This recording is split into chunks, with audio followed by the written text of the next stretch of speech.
इधर उधर देख लेंगे, नहीं तो अभी अब तो इनकी बिल्कुल फ्री हैं ये, कहीं से कुछ भी कुछ भी पूछें ये कहीं से।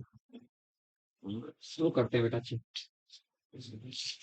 हाँ हाँ, आज आपको पढ़ना है स्टीरियो आइसोमेरिज्म।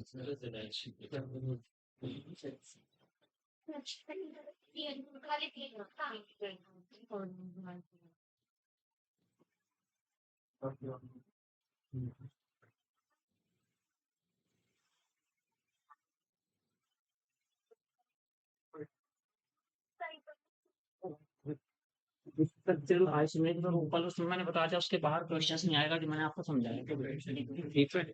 और एक क्वेश्चन को इफेक्टिव एटॉमिक नंबर वाला जरूर याद रखिए, इसमें के क्वेश्चंस आते हैं आपसे। और वर्नर्स कॉर्डिनेशन थ्योरी में आपका जो क्वेश्चन आता है ना, तो यही आता है कि कोबाल्ट का हो या प्लेटिनम का हो एमाइंस, चाहे COCl3 लिख दिया आपके पास यहाँ COCl3 इंटू 5NH3, कंफ्यूज होने की जरूरत नहीं है। ये कितने मोल A0 एक साथ एक्सेस करेगा, क्योंकि टोटल आपने 6 करने, 5 ये, एक ये, टोटल 6। तो फिर ये कितने Cl बचेंगे आपके, तो ये 2 मोल ऑफ AgNO3 के साथ भी एक्सेस करेगा। ये बात याद रखनी है आपको, क्योंकि यहाँ आपको CO के साथ टोटल कोऑर्डिनेशन नंबर कितनी करनी है, 6 करनी है। तो CONH3 और 5Cl, ये आपका Cl2। जब बाहर 2 Cl है, जितने Cl बाहर हो उतने मोल सिल्वर नाइट्रेट के साथ एक्सेस करो। तो ये बात याद रखनी। ये एनायन है, यानी जो प्राइमरी वैलेंसी है वो तो हमेशा एनायंस के द्वारा सेटिस्फाइड होगी, बट जो सेकेंडरी वैलेंसी है उसे न्यूट्रल मॉलिक्यूल्स एंड एनायंस दोनों सेटिस्फाइड कर सकते हैं। क्योंकि यहाँ पर जब ये प्राइमरी वैलेंसी भी सेटिस्फाइड कर रहा है, सेकेंडरी भी कर रहा है, दोनों वैलेंसी सेटिस्फाइड कर रहा है, तो जब अगर इसकी स्ट्रक्चर्स की बात कोई करेगा तो CO आपका सेंटर पे होगा, क्योंकि ऑक्टाहेड्रल स्ट्रक्चर्स इसकी होगी। और यहाँ पे देखिए आपके 5 तो ये NH3, एक NH3 यहाँ हो गया, ये आपका NH3 हुआ, ये आपका NH3 हुआ, ये आपका NH3, ये आपका Cl है। तो Cl को, इस Cl को एक Cl आपका, क्योंकि एक प्राइमरी वैलेंसी सेटिस्फाइड करने वाला ये Cl है, इनको डॉटेड बॉन्ड से कहीं भी लगा देंगे कहीं भी लगा देंगे। इसके साथ कोऑर्डिनेट बॉन्ड भी बनाना है और डॉटेड बॉन्ड भी बनाना है। जो डॉटेड बॉन्ड है प्राइमरी वैलेंसी को सेटिस्फाइड करता है, जो सॉलिड बॉन्ड है वो कोऑर्डिनेशन नंबर के बारे में बताता है, वो सेकेंडरी वैलेंसी के बारे में बताता है। तो Cl यहाँ पे एक ऐसा आइटम्स है, वो दोनों प्राइमरी और सेकेंडरी दोनों वैलेंसी को सेटिस्फाइड कर रहा है। तो यहाँ पे क्वेश्चन एक बार पूछा था कि how many Cl in COCl3 into 5NH3 satisfied both primary and secondary valency। ये क्वेश्चन पूछा गया था एक बार कि how many Cl in COCl3 into 5NH3 satisfied both primary and secondary valency, यानी COCl3 into 5NH3 में वो कितने Cl हैं। तो वहां फिर आंसर में लिखा हुआ था 0, 1, 2 एंड 3, 1, 2, 3 एंड 0, ये 4 ऑप्शन बनाए थे।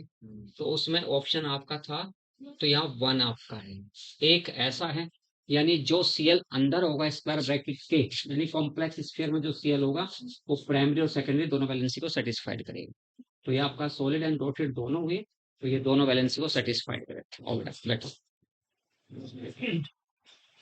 प्राइमरी और सेकेंडरी दोनों वैलेंसी, इसीलिए मैं कुछ और पढ़ा रहा हूँ कि आप फटाफट आ जाओ, मैंने तो शुरू करें, छुटना ना चाहिए।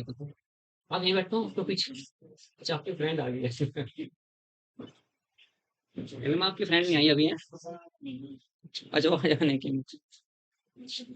ये वो तो रहता है ना, फ्रेंड के पास जाते हैं एकदम मुझके जैसे है ना, देख ही देखते हैं।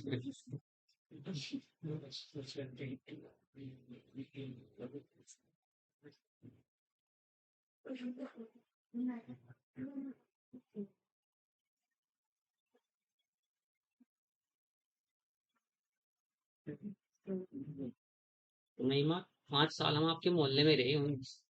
होने को गोपाल की दुकान नहीं है क्या, रविंदर, मोटा सा है, मेरे कॉलेज में है वो, 4th क्लास में, उसके सामने वो नहीं है क्या, डॉक्टर तेजपाल। उधर न्यू मातू ने कर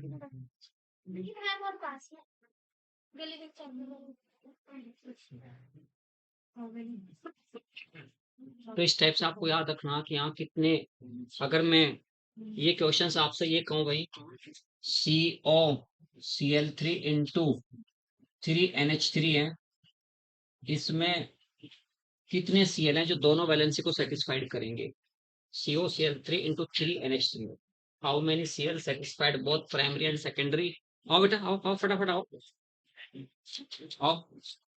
कितने कितने Cl हैं जो दोनों वैलेंसी को सेटिस्फाइड करेंगे बेटा? पढ़ते रहो फटाफट, क्योंकि देखो मैं अभी कॉलेज में बैठ के पढ़ता ही रहता हूँ, कुछ ना कुछ चलता ही रहता है, कभी फ्री में रहता है कॉलेज में, मेरा बैग मेरे साथ रहता है, बुक्स इसमें, ठीक है। और मैंने आपके लिए 3 level A B C 3 level बनाए, तीनों लेवल में 30-30 क्वेश्चन है। उस 90 क्वेश्चन अगर आपने इस चैप्टर के कर लिए तो उसके बाहर कुछ नहीं आएगा, लेकिन वो करना है।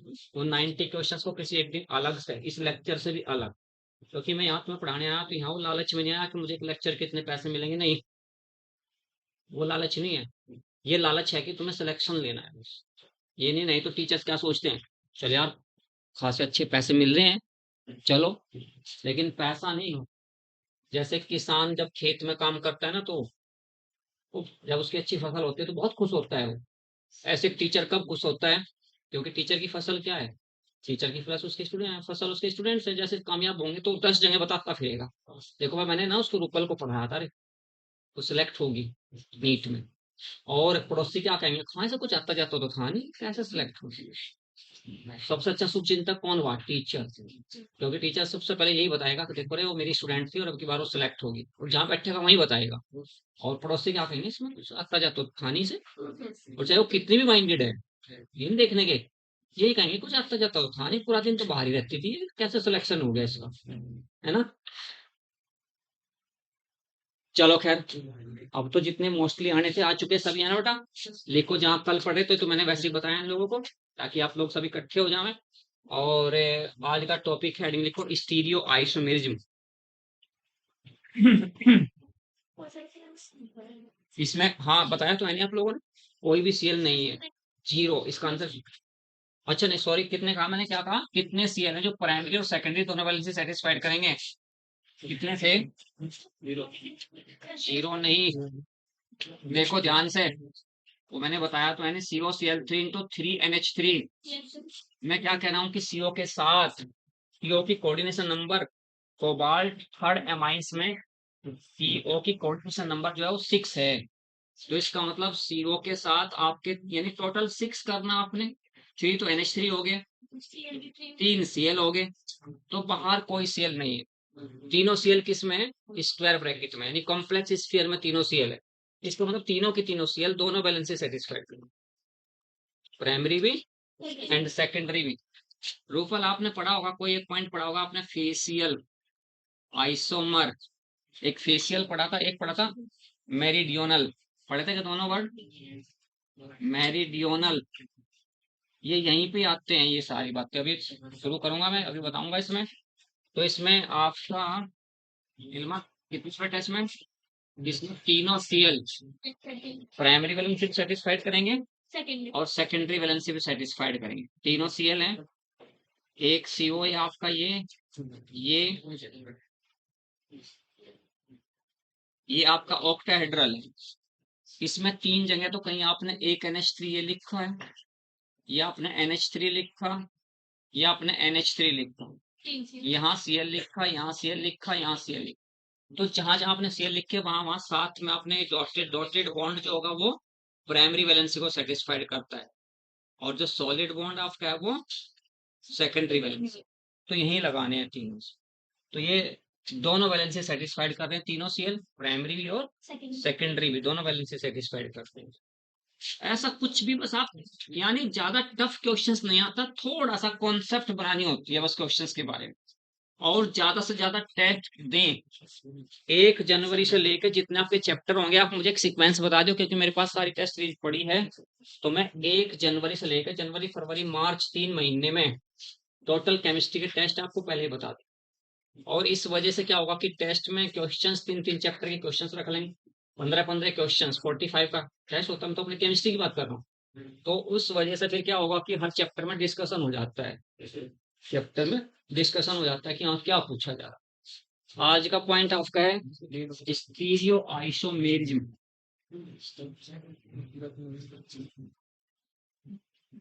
Stereo isomerism.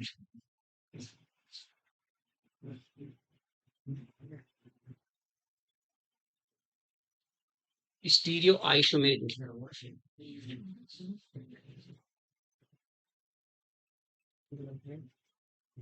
those isomers those isomers which have the same molecular formula, which have the same molecular formula and same constitution, same molecular formula and same constitution, repeat करना एक बार। हाँ, those isomers which having same mf लिख दिया करते हैं बस, same molecular formula and same constitution, same constitution, but they differ with respect,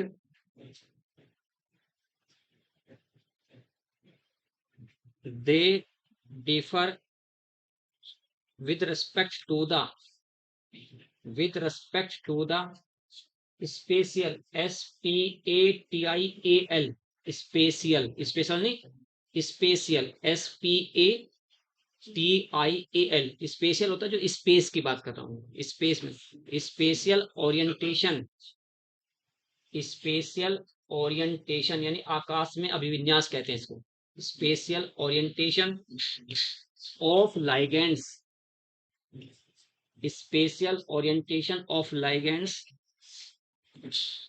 in space, spatial orientation of ligands in space, in space around the central metal atom or ion, around the central metal atom or ion, around the central metal atom or ion, comma known as stereoisomers। आगे आ जाओ बेटा, आगे known as stereoisomers, stereoisomers। देखो इन्होंने मुझे बता क्या कहा, मैंने कहा यानी वे आइसोमर्स जिनका मॉलिक्यूलर फॉर्मूला और संगठन, कॉन्स्टिट्यूशन कहते हैं संगठन को, जिनका मॉलिक्यूलर फॉर्मूला और संगठन तो सेम हो, लेकिन उनका जो लाइगेंड्स का जो अरेंजमेंट है, ओरिएंटेशन कहते हैं अभिविन्यास को, जो आपके लाइगेंड्स हैं उनका अभिविन्यास, स्पेस में अभिविन्यास क्या होता है, डिफरेंट होता है। तो ऐसे जो आइसोमर्स होंगे क्या कराएंगे, स्टीरियो आइसोमर्स कराएंगे। तो स्टीरियो आइसोमर्स के केस में दो ही बात याद रखनी है कि सेम तो मॉलिक्यूलर फॉर्मूला हो, सेम कॉन्स्टिट्यूशन हो, but their arrangement around the central metal atom in the space are the different. अपनी लैंग्वेज में कैसे बोलना, कोई नहीं कि ऐसे फिक्स हो गया, बस क्या याद रखना orientations of ligands in the space are differ, बस ये बात याद रखनी है, क्योंकि वो अलग अलग हो सकता है, एक इस डायरेक्शन से डायरेक्टेड हो सकता है मेटल की ओर, एक इस डायरेक्शन से हो सकता है, एक नीचे से हो सकता है, ऐसा हो सकता है, ठीक है ना। रन शुरू कर दे शायद, रुको एक सेकंड।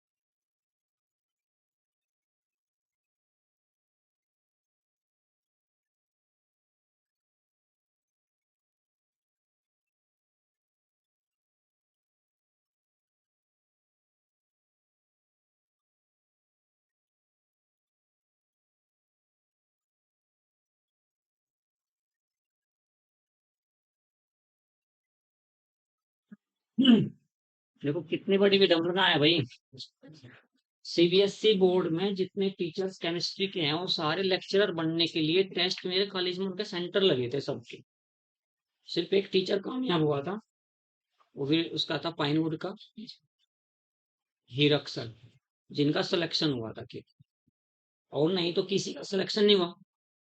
इसका मतलब क्या हुआ कि वो अच्छे टीचर नहीं है, नहीं तो सिलेक्शन पाते तो अच्छे होते। और अच्छे बच्चे सारे कहाँ हैं? अच्छे बच्चे बेकार टीचर्स के पास। और हम जितने भी सारे सिलेक्टेड टीचर्स हैं कमीशंस के द्वारा, वहां बेचारे चार चार बंदे खड़े होकर राष्ट्रगान और प्रेयर कर रहे, चार मुश्किल से 10 होंगे। जो यहाँ गवर्नमेंट कॉलेज में टीचर ढंग के हैं, वहाँ स्टूडेंट नहीं है। और जहाँ स्टूडेंट्स अच्छे हैं, वो टीचर अपनी नौकरी के लिए मारे मारे फिर रहे। जब वो अपनी तो नौकरी कराने ले नहीं पा रहे तो आप लोगों को क्या से? यानी अगर मैं सुबह नहा के आऊंगा या मुंह अपना साफ करके आऊंगा, तभी मैं आप लोगों से कह सकता हूँ भाई नहा खाया करें। और मैं तो आ जाऊंगा ऐसे ही उठ के और आप लोगों को लेक्चर देने लगूं, तो आप अंदर ही अंदर क्या सोचेंगे? वैसे ही बिना मतलब के बकवास कर रही है। अपने आप तो नहा धोकर नहीं आते और हमें बता रही है। तो ये उन टीचर पे भी तो अप्लाई होती है कि अपने आप तो सिलेक्शन पा नहीं रहे और बकवासबाजी कर रहे हैं, हमें बता रही है कि हाँ सिलेक्शन कैसे होता है ना।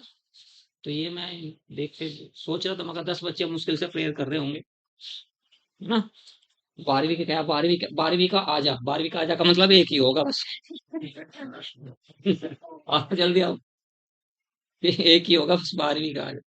चलो लिखो, there are two types of stereo isomers. There are two types of stereo isomers. ये समझ लो कि कल के लेक्चर में से एक क्वेश्चन जरूर आना है। जो मैंने स्ट्रक्चरल आइसोमर्स 4 आपसे कराए थे, आज के इसमें से भी एक क्वेश्चन जरूर आना है स्टीरियो आइसोमेरिज में से। तो आपको दे रहा to types of stereo isomers. एक आपका हुआ ज्योमेट्रिकल, ज्योमेट्रिकल आइसोमेरिज्म। दूसरी आपकी होगी ऑप्टिकल आइसोमेरिज्म। एक आपकी ज्योमेट्रिकल है तो दूसरी आपकी ऑप्टिकल है। ज्योमेट्रिकल में जो आपको डिस्कस करना है, पहला हेडिंग आपका ज्योमेट्रिकल ही होगी, ज्योमेट्रिकल आइसोमेरिज्म। और बेटा ज्योमेट्रिकल आइसोमेरिज्म ध्यान से कैसे याद रखते हैं कि जियोमेट्रिकल आइसोमेरिज्म में आपने जीआई लिखी, केवल 3 टाइप्स के आपके कॉम्प्लेक्स कंपाउंड है, 3 टाइप्स के जो इसको शो करेंगे। मैंने लिखा, एक लिखा Ml4। Ml4 का मतलब है कि मेटल तो होती है M, और L4 का मतलब आपके पास 4 लाइगेंड्स। मैं पावर नहीं कुछ लिख रहा हूं, इसका मतलब क्या हुआ, NiCl4। NiCl4 2 आपका नेगेटिव वाई एक आयन है। तो ये आयन इसी टाइप का, इसमें यहाँ निकल मेटल है और लाइगेंड्स आपका Cl है, तो यहाँ Ml4 लिखा है। तो यहाँ नंबर ऑफ लाइगेंड्स 4 हैं। तो उस अलग इसके बाद भी मैं Ml4 ही लिख रहा हूँ यहाँ पर भी। यहाँ मैं लिख रहा हूँ Ml6। मैं कह रहा हूँ कि यहाँ मेटल के ऊपर जो हाइब्रिडेशन है आपका, जो आज ही पढ़ाऊंगा मैं, क्या कैसे देखते हैं आपको पता चलेगा कि किस पर कौन सा हाइब्रिडेशन होता है, ट्रिक आपको बताएंगे आज ही। अगर इस पर हाइब्रिडेशन आपका sp3 है और इस पर आपका dsp2 या sp2d होता है, dsp2 हाइब्रिडाइजेशन में अगर मान लीजिए मैं कह रहा हूं आप लोगों से NiCN hall for, NiCN hall for में 2 नेगेटिव पर हाइब्रिडाइजेशन आपका dsp2 होता है।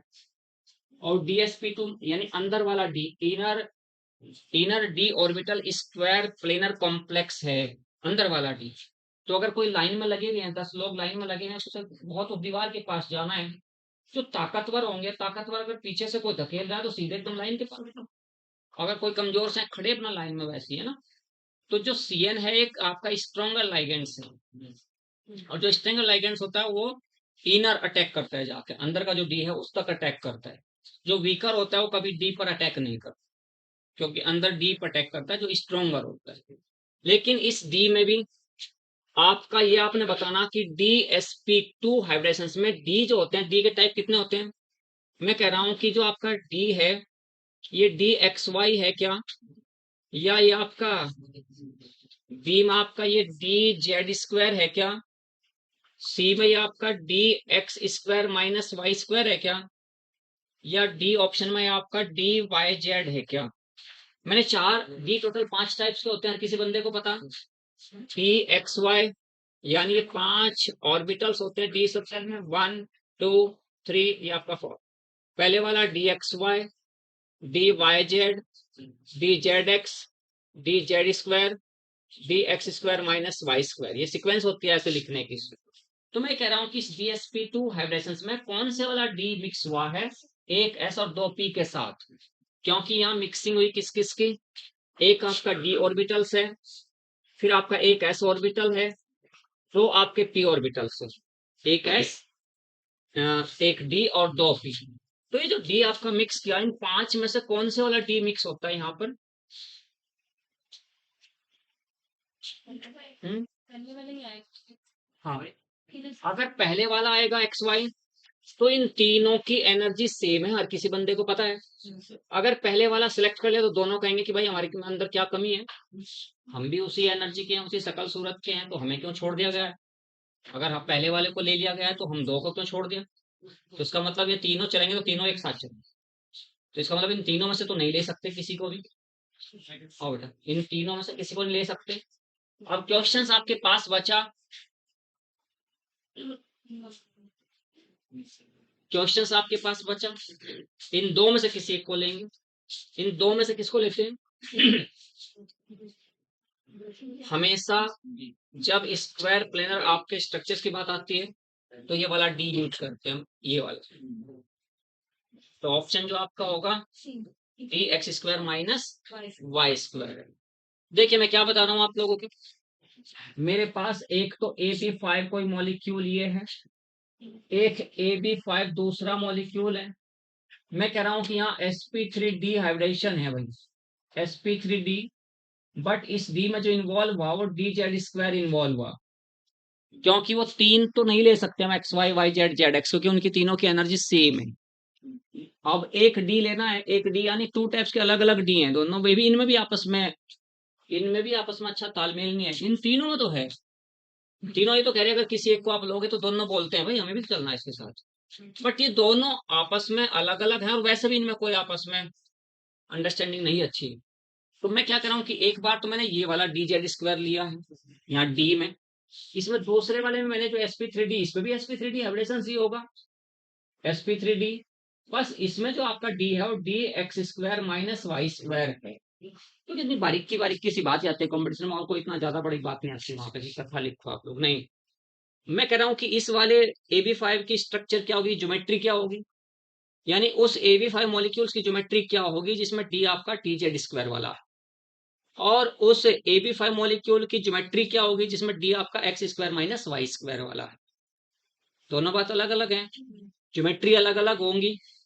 यानी आप लोगों से पढ़ा रखा है sp3d जो हाइब्रिडेशन होता है, sp3d किसके पास होता है, चलो sp3d आपका PCl5 में p के पास sp3d हाइब्रिडेशन होता है, और हर किसी बंदे को पता है इसकी ज्योमेट्री ट्राइगोनल बायपिरामिडल होती है, बायपिरामिडल होती है ये आपकी। ट्राइगोनल का मतलब तीनों ये जो इक्वेटोरियल होते हैं तीनों एक ही प्लेन में, तीनों के तीनों प्लेन में। जैसे मैं तीन मार्कर यहाँ पे हाथ में से तीन मार्कर पकड़ लूं, एक इधर से यहाँ, एक इधर से और एक इधर से, तीनों मार्कर क्या हो गए, प्लेन में ही हो गए।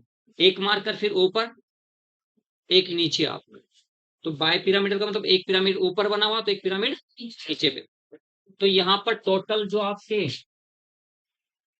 टोटल आपके 5 पीसीएल बॉन्ड है, पांचों पीसीएल बॉन्ड की बॉन्ड लेंथ सेम है क्या भाई रूपल?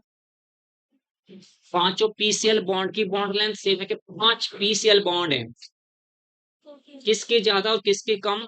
दो की अलग होगी, जो एक्सियल है वो अलग होंगे, जो प्लेन में उन्हें कहते हैं इक्वेटोरियल, उनकी अलग होगी।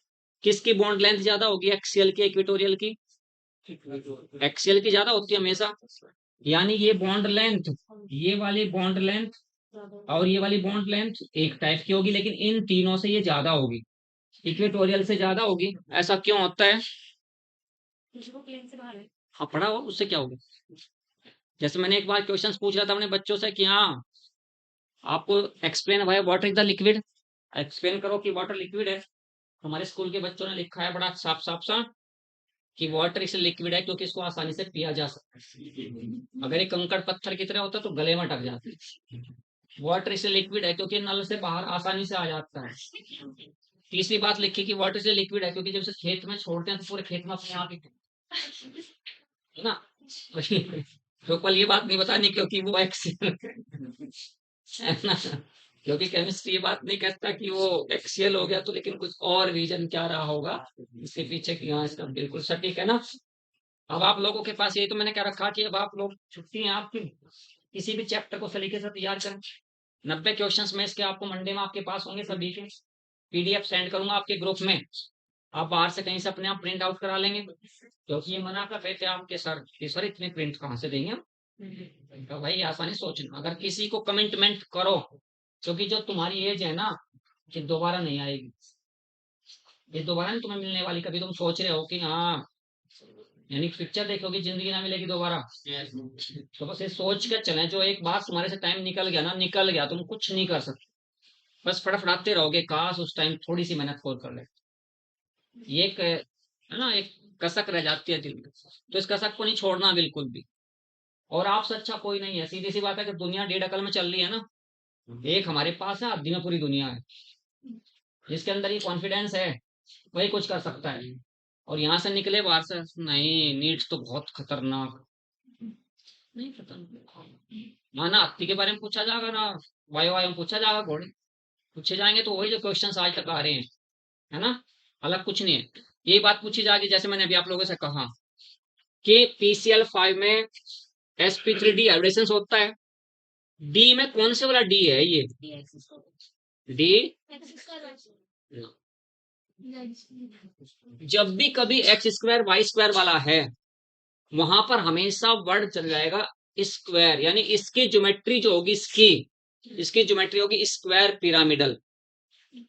कैसी स्ट्रक्चर होगी इसकी, स्क्वायर तो बना ये लिखा मैंने यहाँ पर, ये स्क्वायर का मतलब ये तो चार हो गए प्लेन में, और पिरामिडल का मतलब एक पिरामिड है बस, स्क्वायर पिरामिडल।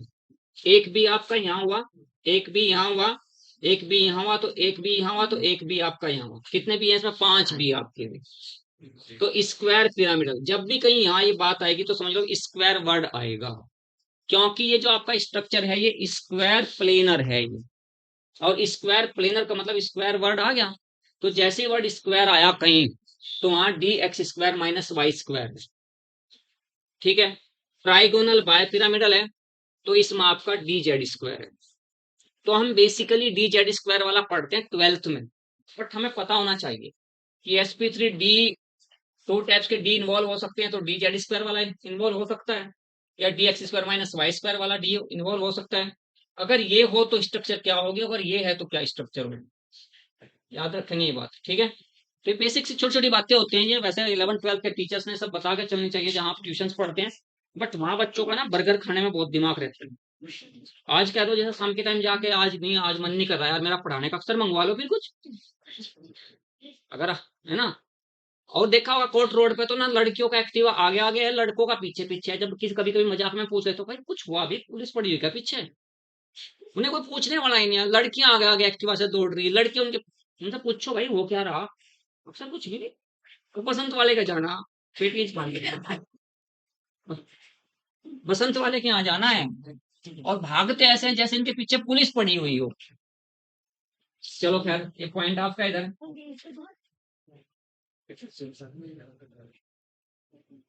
तो आप लोगों की 12th हो चुकी है, अब आप अपने आप को समझें कि हमें कहाँ पहुंचे, फील क्या करते हैं, फील।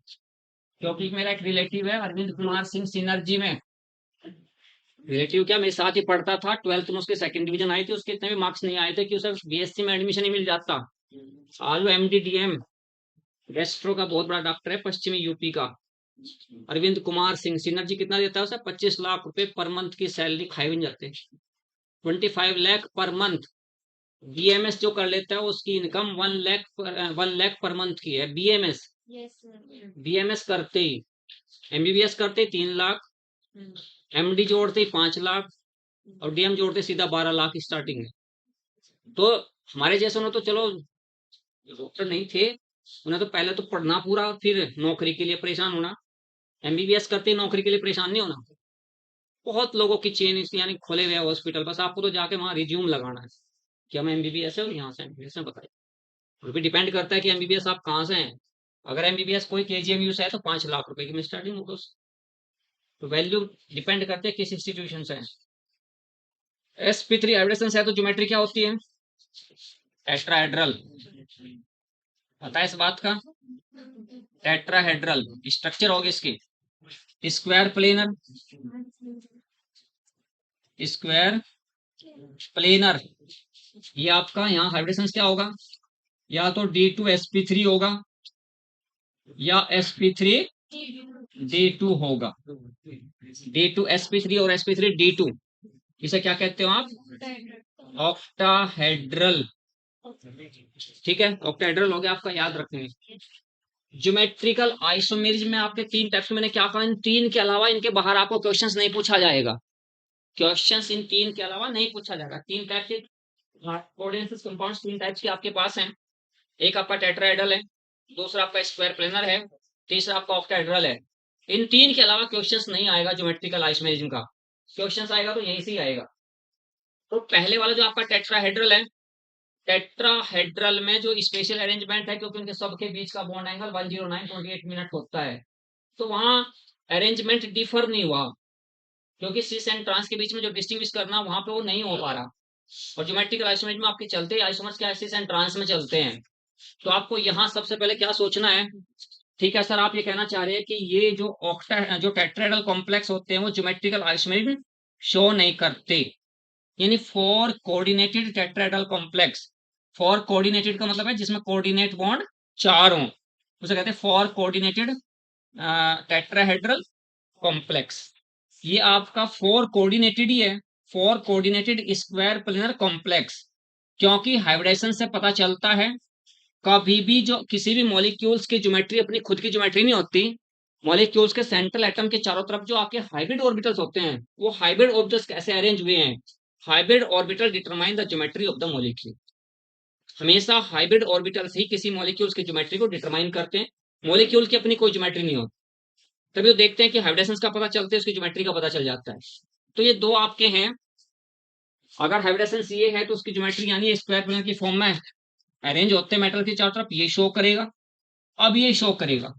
आप अपने माइंड में एक क्वेश्चन सेट कर लें कि जब भी आपसे पूछा जाता तो क्वेश्चन पूछा जाता which of the following complex show the geometrical isomerism, which of the following complex does not show the geometrical isomerism. Question हमेशा ऐसे आएगा, इसके बाद क्वेश्चन नहीं आएगा। या तो ये पूछा जाएगा, तीन ही बात पूछी जाती है, how many geometrical isomer possible of this complex. इस कॉम्प्लेक्स के कितने ज्योमेट्रिकल आइसोमर पॉसिबल है, ये बात पूछी जाएगी। और फिर पूछा जाएगा which of the following show the geometrical isomerism. तीसरी बात पूछी जाएगी, which of the following does not show the geometrical isomerism. तीन के अलावा कोई चौथा क्वेश्चन आपके पास नहीं बनेगा। बस आपको याद रखना होगा, चलो तीन ही कंडीशंस बनते केवल, बहुत सिंपल सी बात है। अब आपको क्या कहना कि सर फिर ये भी तो बता दीजिए इनमें से कौन कौन से कॉम्प्लेक्स है जो ज्योमेट्रिकल आइसोमेरिज्म शो करते हैं, जो कौन से हैं जो नहीं शो करते हैं। ठीक है, लिखेंगे पहले, ये आपने समझ लिया कि यहाँ कौन से दो शो करेंगे केवल। अब इसके कितने टाइप्स के ज्योमेट्रिकल आइसोमर पॉसिबल है जो ज्योमेट्रिकल आइसोमर शो करेंगे, उनको याद रखना है। कौन से नहीं शो करते उनको याद रखना है। और ये ऐसे ही फिर यहाँ पे याद रखना है। ये तो पहले ही बार हो गया क्या, टेट्राहेड्रल। जब हम ऑप्टिकल आइसोमेर शो कर जब ऑप्टिकल आइसोमेरिज्म पढ़ेंगे उसमें इसको टिक करेंगे और लास्ट वाले को टिक करेंगे, वहां इसको कट कर देंगे, वहां इसको कट करेंगे। तो ज्योमेट्रिकल और ऑप्टिकल में आपको याद रखना कि दो दो शो करते हैं। और ज्योमेट्रिकल में आपका कौन सा, स्क्वायर प्लेनर और ऑक्टाहेड्रल। और ऑप्टिकल में टेट्राहेड्रल और ऑक्टाहेड्रल, वहां दोनों हेड्रल ही है, टेट्राहेड्रल एंड ऑक्टाहेड्रल। क्लियर हुई बात ये? अब आप हेडिंग डाल लो पहला, स्क्वायर प्लेनर कॉम्प्लेक्सेस। उतार लो इसे, उतारो।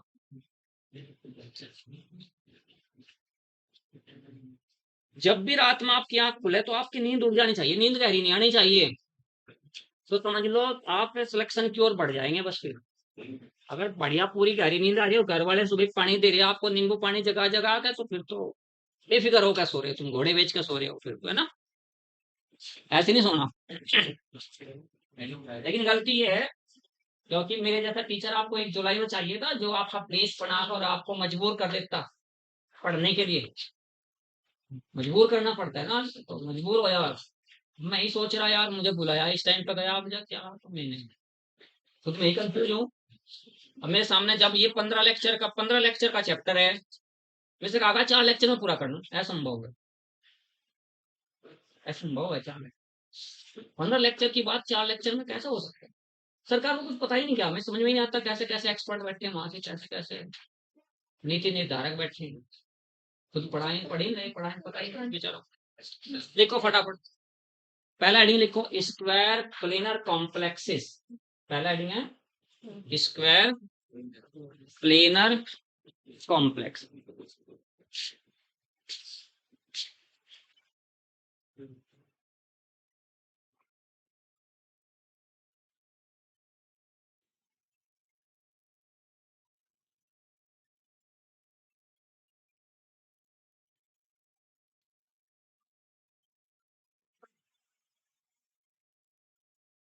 पहला हेडिंग लिखेंगे डू नॉट शो, जो शो नहीं करते वो पहला हेडिंग आपको लिखना।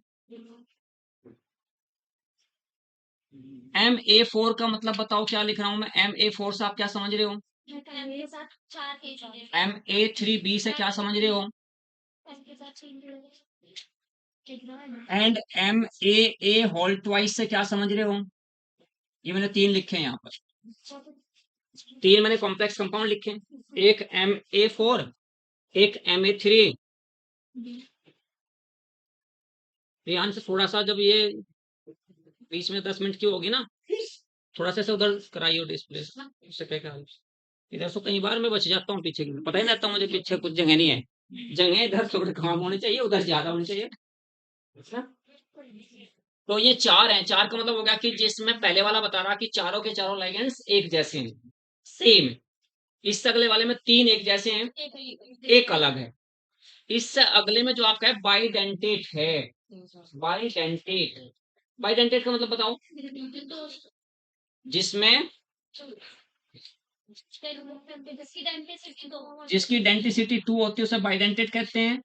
CuEn होल ट्वाइस, 2 पॉजिटिव है आपका, ये एक ही बात है, क्योंकि En जो आपका होता है इथाइलिन डाइअमाइन होता है, CH2NH2 हुआ, ये CH2NH2 हुआ, N के पास पेयर ऑफ इलेक्ट्रॉन्स, N के पास पेयर ऑफ इलेक्ट्रॉन्स, दोनों डोनर एटम कैसे हैं? सेम है। पहले वाले यानी ऊपर भी N डोनेट कर रहा, नीचे भी N डोनेट कर रहा, डोनर एटम क्या है? सेम है।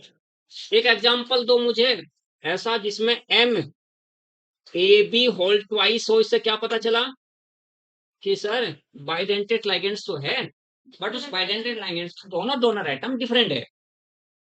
ग्लाइसिनेटो का एग्जांपल बताओ क्या होगा? CH2NH2, फिर यहाँ COO negative, COO negative. Glycine का फॉर्मूला सबको पता है, ग्लाइसिन किसे कहते हैं? CH2NH2 COOH। मैंने इस H को यहां से हटा दिया, और एक पेयर आपका N के पास है तो एक पेयर O के पास है। ये अगर आपका A है तो ये आपका B होगा, अलग अलग हो गए डोनर एटम दोनों। तो उसमें क्या लिखते हैं? MAB whole twice. अगर मैं यहां लिखता हूं CuGly, ग्लाइसिनेटो बोलते हैं इसको, अगर मैं यहां लिखता हूं CuAB होल ट्वाइस हो तो उसमें शो करूंगा, यहां मैं लिख रहा हूं GLY ग्लाइसिनेटो होता है ट्वाइस, और यहाँ आपका 2 नेगेटिव। हाँ, और ये इस पे 0 ही हो जाएगा सॉरी, क्योंकि माइनस का 2 इसका अपना खुद का है, और इसके बाद जी ये शो करेगा। तो कौन से शो नहीं करेंगे? वो 3 याद रखने बस आपको, तीनों याद हो गए। चारों लिगेंड्स एक जैसे हों, 3 एक जैसे हों, एक अलग हो, तीसरी कंडीशंस में बाइडेंटेट लिगेंड्स हो, और बाइडेंटेट में दोनों डोनर एटम सेम हो, जैसे मैंने बताया हो वहीं पे। आप इथाइलिन डाइअमाइन आपका क्या है? ऑक्जिलेटो भी ऐसा ही है। अगर CuOX ट्वाइस करता हूं, यहाँ पे CuOX होल ट्वाइस करता हूं, और यहाँ पे लिखता हूं मैं 2 नेगेटिव। अब कहोगे सर GLY लिखा तो 0, OX ट्वाइस किया तो 2 नेगेटिव, कैसे देख के आप लगाते हैं? तो ये खुद सोचना है आप लोगों को।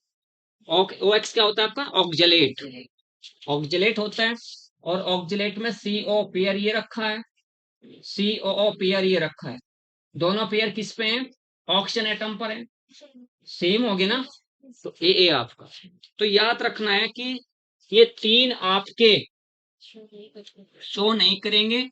ये तीन स्क्वायर प्लेनर कॉम्प्लेक्सेस हैं जो ज्योमेट्रिकल आइसोमेरिज्म शो नहीं करेंगे। ठीक है।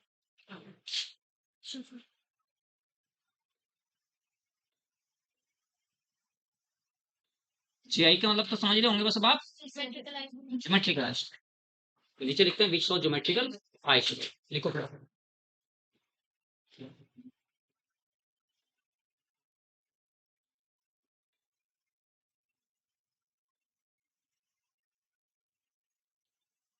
MA2B2 एक बात, MA2BC दूसरी बात, MABCD तीसरी,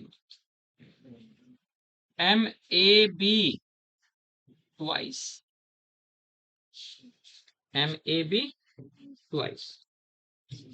एक और आपका शो करता है MAACD। इसका मतलब समझो,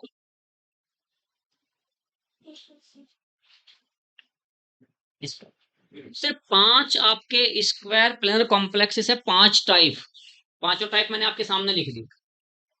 5 टाइप है, पांचों टाइप मैंने आपके सामने लिख दी। ये 5 टाइप ही शो करेंगे क्या, ज्योमेट्रिकल आइसोमेरिज्म। ये 5 टाइप्स के स्क्वायर प्लेनर कॉम्प्लेक्सेस हैं, स्क्वायर प्लेनर कॉम्प्लेक्सेस हैं जो क्या शो करेंगे, ज्योमेट्रिकल आइसोमेरिज्म शो।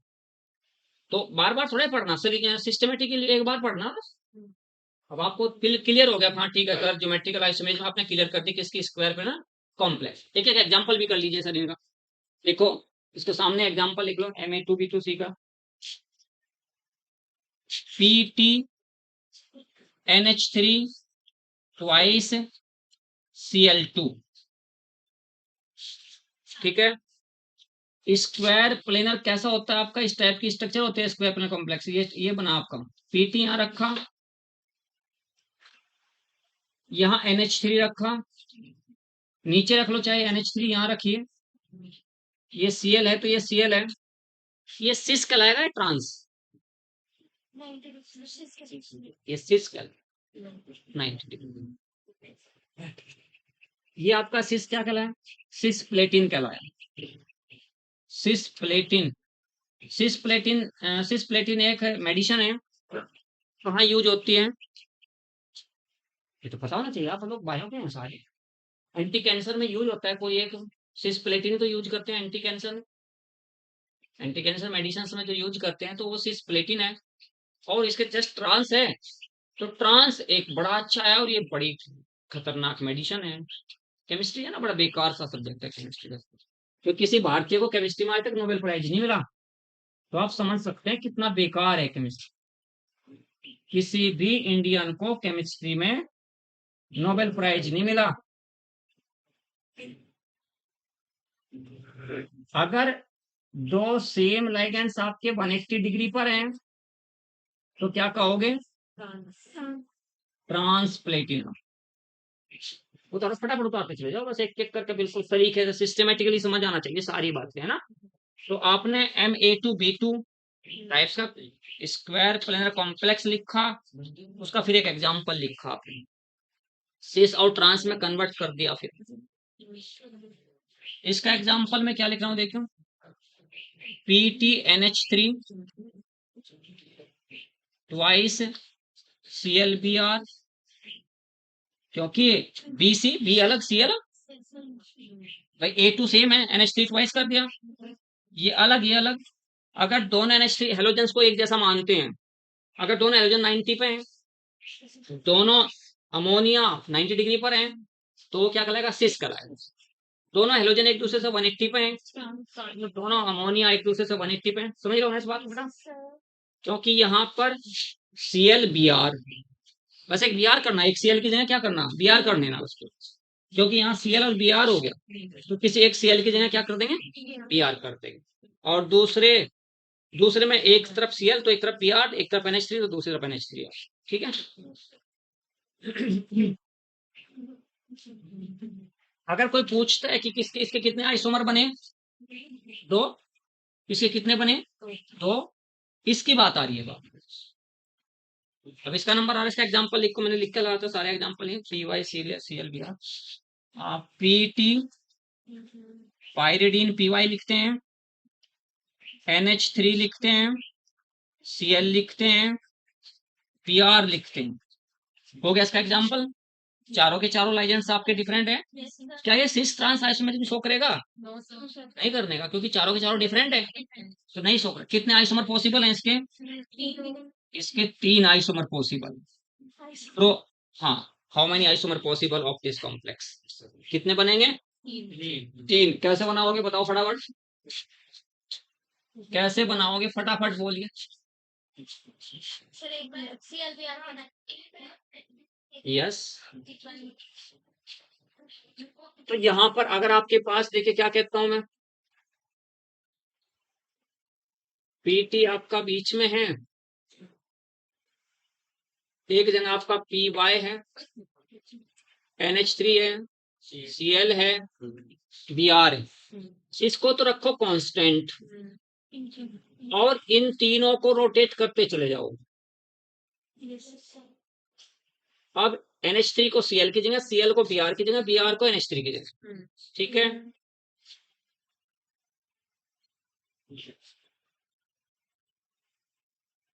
ये पी वाई, ये Br, ये NH3, ये Cl। तो Cl की बार बैठे थे बेटा आप लोग इसमें नीट में, दिया था आपकी बार, कितने आए थे मार्क्स?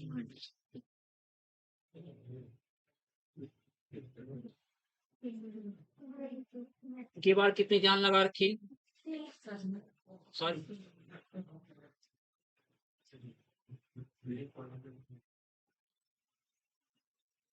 ये 3 आए थे टोटल, 3 आपके। एम ए बी ट्वाइस का तो बता चुका एग्जाम्पल में आप लोगों को, है ना। ये आपका हुआ PTGLY ऑल ट्वाइस 0 ये रिहान। इसका सिस और ट्रांस आइसोमर बनाने हैं, किसके वाला? PTGLY के। GLY क्या लिखा मैंने? ग्लाइसिनेट अभी बताया था आपसे। ये दोनों शो करेगा, 2 आइसोमर पॉसिबल हैं इसके, एक आपका सिस होगा तो दूसरा आपका ट्रांस होगा, एक सिस है तो दूसरा आपका ट्रांस है।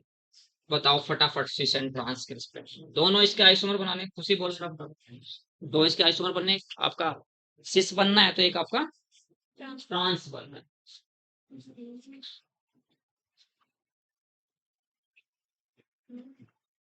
जैसे तुम्हारे पास कोई भी टीचर आवे, किसी भी टीचर से एजिटेट नहीं किया करते। एजिटेट का मतलब कभी टीचर के साथ फैमिलियर नहीं हुआ करते। ये कुछ बातें होती हैं स्टूडेंट्स के, फैमिलियर ना होने का मतलब कि आपको काम से काम रखते हैं। एक बात, पहली बात, अपने काम से काम आपने पढ़ना है, बस पढ़ाई से संबंधित बात है। और कभी भी एजिटेट नहीं करते, कुछ भी पूछते हुए। तुमने मेरा अब तक 4-5 महीने से बना बैठे शर्मिले बने हुए, शर्मिला नहीं बनना, शर्म त्याग नहीं होती है टीचर के सामने। क्योंकि मैंने जब मैं कोटा गया था ना फर्स्ट टाइम 2007 में, तो उस टाइम एक बार क्या था, जब क्लास ले रहा था तो वहां तो 200 बच्चे बैठते हैं। तो एक बार कोई बात ऐसी थी कि मैं उसे भूल गया क्या, माइंड से स्किप हो गई बस। तो मेरे मुंह से निकल गया, बताओ भाई आदि मानव से मिलो, इसे इस बात का भी नहीं पता, क्योंकि मैं उस क्वेश्चन को टालना चाह रहा था। तो मैंने जैसे कहा बताओ मिलो भाई आदि मानव से, इसको इस क्वेश्चन का भी नहीं पता। तो उसने पता क्या कहा था मुझे कि सर आदि मानव है तभी तो यहाँ आए हुए हैं। अगर हम इतने माइंडेड और मानव होते तो यहाँ क्यों आते? तो उस दिन के बाद मैंने जिंदगी में कभी भी अगर कोई बात नहीं पता थी, ये कहा आज नहीं बेटा कल बताएंगे, बट कभी किसी को उठपटा में नहीं बोला, क्योंकि मैंने हर बात से सीखते हैं कुछ ना कुछ। और मैं कभी भी अपने स्टूडेंट्स को ये नहीं कहता कि तू ये नहीं कर सकता, नहीं, सब कुछ संभव है, सब कुछ संभव है। नवाजुद्दीन सिद्दीकी ने कभी सोचा भी नहीं था कि मैं उस मुकाम पे पहुंच जाऊंगा, लेकिन दिन रात की मेहनत कहाँ लेकर गई उसे, उसकी स्टार बना दिया। नहीं, ऐसे नहीं कि वो वैसे ही स्टार बन गया बात तो मैं नहीं, दिन रात मेहनत की उस बंदे ने।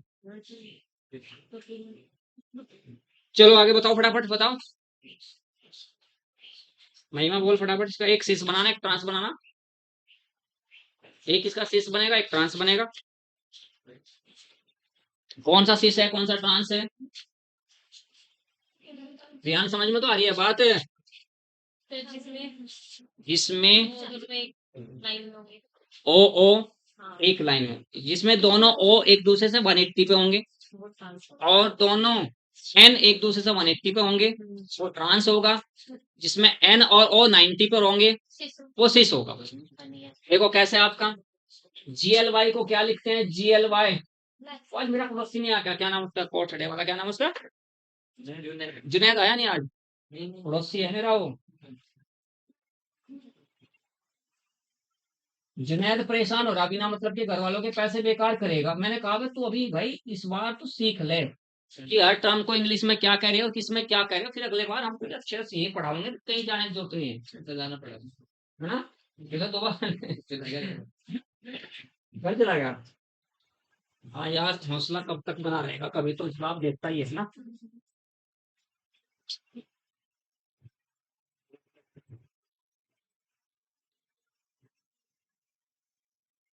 समझ नहीं आ रहा कि अब करें तो करें क्या करें।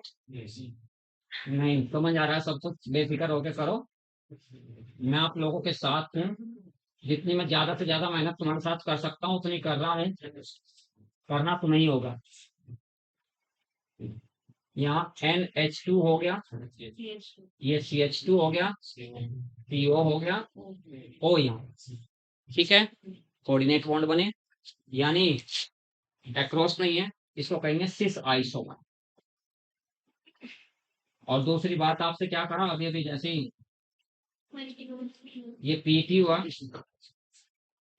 बस एक को बदल दिया करते हैं, इसको बदल दें, OCO, और ये आपका NH2 CH2, ये जो का क्यों रखा आपने, NH2 CH2 CO O, तो दोनों O एक दूसरे से 180 पर हैं, ट्रांस हो गया, दोनों N एक दूसरे से 180 पर हैं, एक सिस बना तो एक आपका ट्रांस बना।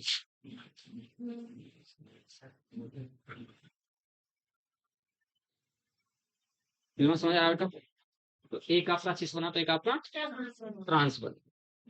इसके कितने आइसोमर पॉसिबल होंगे, सिर्फ अब तक आपके पास एक क्वेश्चन आया जिसके 3 आइसोमर पॉसिबल हैं, वो कौन सा है आपका, ये MABCD, जिसमें चारों लाइगेंड्स आपके डिफरेंट होंगे, उसके 3 आइसोमर सभी बनाए थे। एक ये भी ऐसा ही है जिसके 3 आइसोमर पॉसिबल, सॉरी 2 होंगे इसके भी, लेकिन 2 कौन कौन से होंगे, 3 तो नहीं, क्योंकि एक पे फिक्स रहेगा, ए तो फिक्स रहेगा, ए वाला तो फिक्स रहेगा, इसके 2 ही बनेंगे बेटा।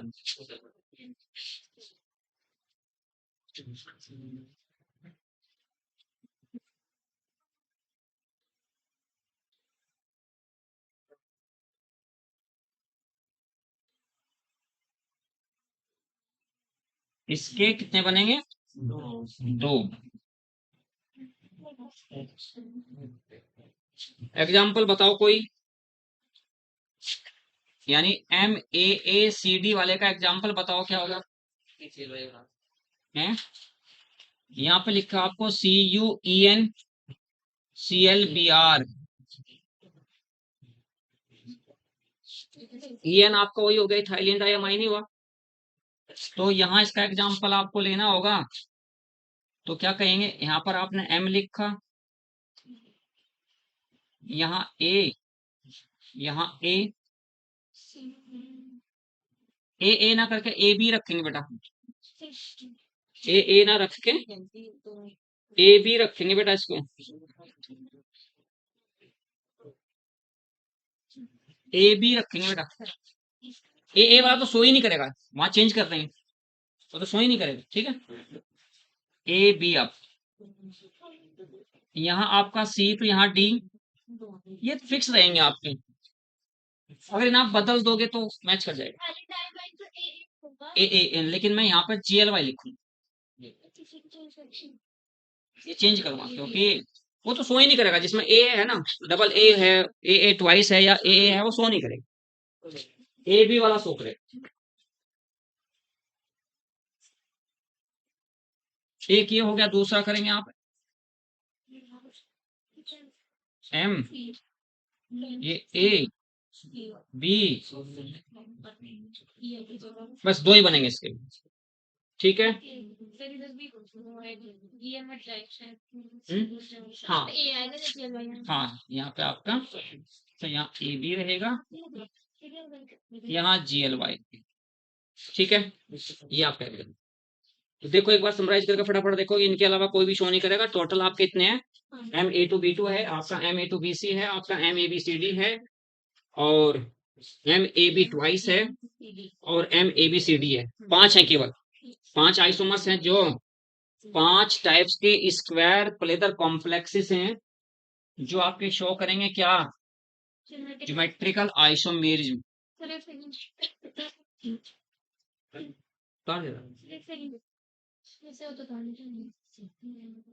उतारेगा, देखिए उतार देगा। हैं?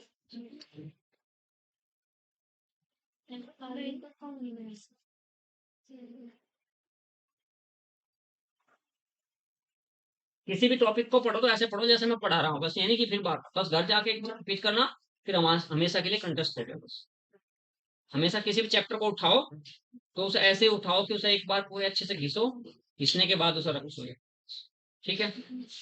चलो जब तक वो उतार रहे हैं तो मुझे पहले एक बार बता दें, ये एमाइंस लिख रहा हूं मैं तेरे सामने। इन एमाइंस को बेसिसिटी के इंक्रीजिंग ऑर्डर में अरेंज करना है।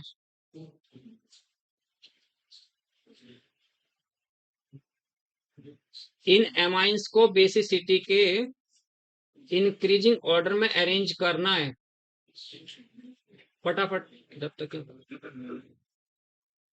Arrange in the increasing order of basicity.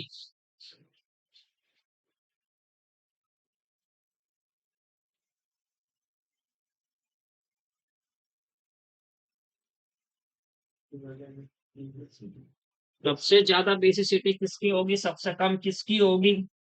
अरे हाँ, फिर प्लस आई फैक्ट तो बेसिसिटी को बढ़ाता है, और प्लस आई फैक्ट वाला मिथाइल ग्रुप है। हाँ?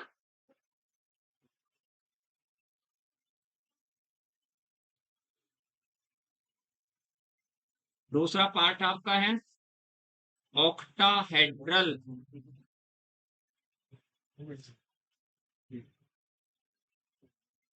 कॉम्प्लेक्स।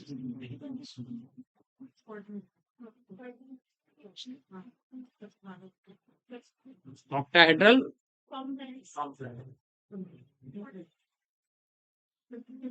बताओ, अगर इसका ऑर्डर बता दो आप।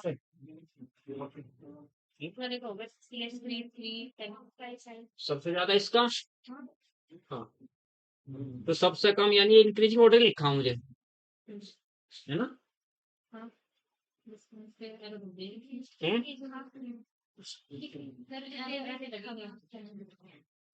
अब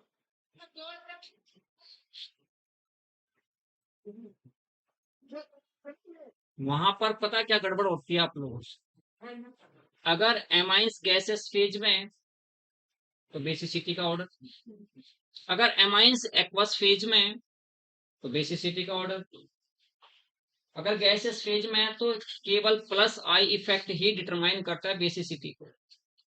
प्लस आई इफेक्ट बढ़ने के साथ साथ बेसिसिटी बढ़ती है। यहाँ प्लस आई इफेक्ट वाला एक CH3 ग्रुप है, यहाँ प्लस आई इफेक्ट वाले दो हैं, यहाँ प्लस आई इफेक्ट वाले तीन है, तो सबसे ज्यादा प्लस आई इफेक्ट यानी पॉजिटिव इंडक्टिव इफेक्ट, धनात्मक प्रेरणिक प्रभाव जो पढ़ा हुआ है आप लोगों ने, ठीक है। तो अगर ये थे गैसियस फेज में तो ये बेसिसिटी का इंक्रीजिंग ऑर्डर ही था, लेकिन वहां बेचारे स्टूडेंट्स क्या सोचते हैं, ब्रैकेट में मैंने जैसा अभी CH3 गैस गैस लिख दिया था, अब मैंने गैस को हटा दिया तो एक्वस माना जाएगा, ध्यान नहीं दिया जाता वहां, इतना सा आपस बाहर आती ओ यार, बाहर आते ही फिर एकदम से ओ यार ये क्या हो गया, कैसे पूछा सर एक्वस की बात जब करता है, ये आंसर ऐसे बना। और अगर एक्वस फेज में है तो CH3 होल ट्वाइस NH सबसे ज्यादा, और CH3 NH2 उससे NH2 उससे कम, CH3 होल थ्राइस N उससे कम, NH3 उससे कम। तो याद रखा 213 नंबर एक, ऐसे याद रखते हैं सारी केमिस्ट्री ऐसे नंबरों में रटी हुई पड़ी, लेकिन अभी नहीं बता रहे आप लोगों से, ताकि तो बाद में बताते हैं एक महीने में कि ऐसे ऐसे हर चैप्टर की ट्रिक याद रखते हैं।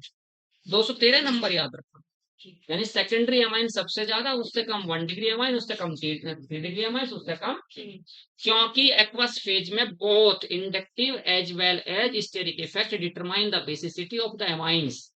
अगर एमाइंस एक्वस फेज में हैं तो वहां स्टेरिक हिंड्रेंस भी काम करता है। तो वहां दोनों effect, inductive effect and steric hindrance, determine करते हैं किसी भी एमाइंस की बेसिसिटी को। अगर गैसेस फेज में, तो गैसेस फेज में स्टेरिक हिंड्रेंस काम नहीं करता, स्टेरिक हिंड्रेंस केवल एक्वस फेज में ही वर्क करता है। तो ये भी बात याद रखनी। तो अभी आप इल्म, आप लोगों को सब बेटा पढ़ना है कि हाँ स्टेरिक हिंड्रेंस होता क्या है। धीरे धीरे करके सारी बातें पढ़ो आप, और पूछा करो ज्यादा से ज्यादा डिस्कस, क्योंकि हर किसी बंदे को पता है कि जो 30 क्वेश्चन सेक्शन ए में जो आते हैं, 30 में से लगभग 17-18 क्वेश्चन ऑर्गेनिक के, ऑर्गेनिक के, और इनऑर्गेनिक के आपके उधर आ जाते हैं आजकल 20 क्वेश्चन, जो आपके जो चॉइस वाले 20 क्वेश्चन उधर देते हैं, क्योंकि सबसे टेढ़ा क्वेश्चन हो पड़ता है, which of the following statement is wrong, वो सबसे टेढ़ा होता है। सवाल के चारों रॉन्ग से ही लगते हैं, अब कौन सा रॉन्ग होगा ना, वो मुश्किल होता है। इधर आ जाओ फटाफट, ऑक्टाहेड्रल कॉम्प्लेक्स पर आ जाओ, इधर लिखो फटाफट, ऑक्टाहेड्रल कॉम्प्लेक्सेस पे आ जाओ बेटा।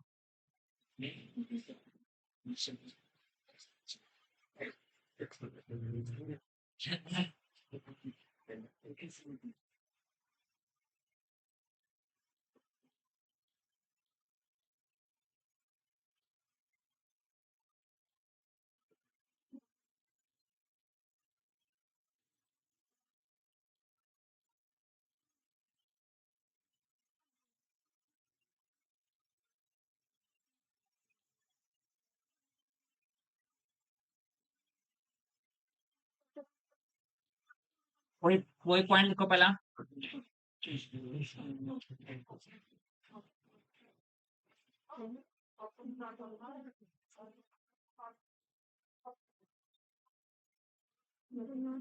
MA6, MA5B एंड वो जो आपका MAA वाला जो था एग्जाम,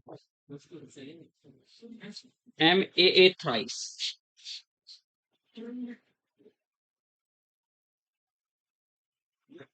ये कभी शो नहीं करेंगे।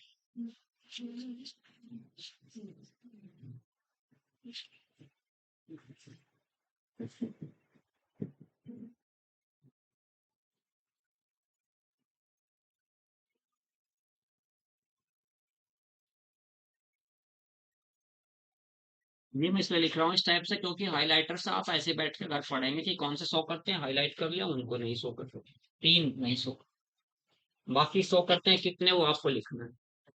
सबसे पहले लिखा आपने MA4B2, फिर लिखा MA4BC, फिर लिखा MA3B3, फिर लिखा आपने MA3B2C, B2C, फिर लिखा आपने MA3BCD,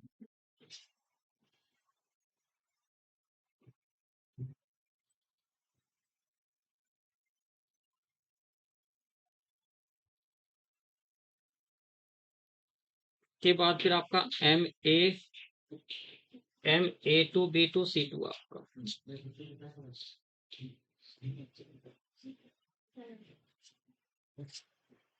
MA2B2C2,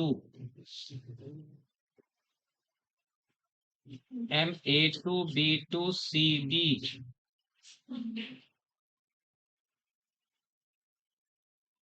MA2B2CD आपका, MA2BCDE,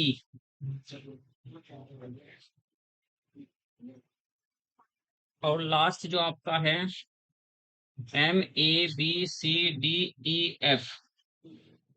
2 2 4 5 6 7 8 9,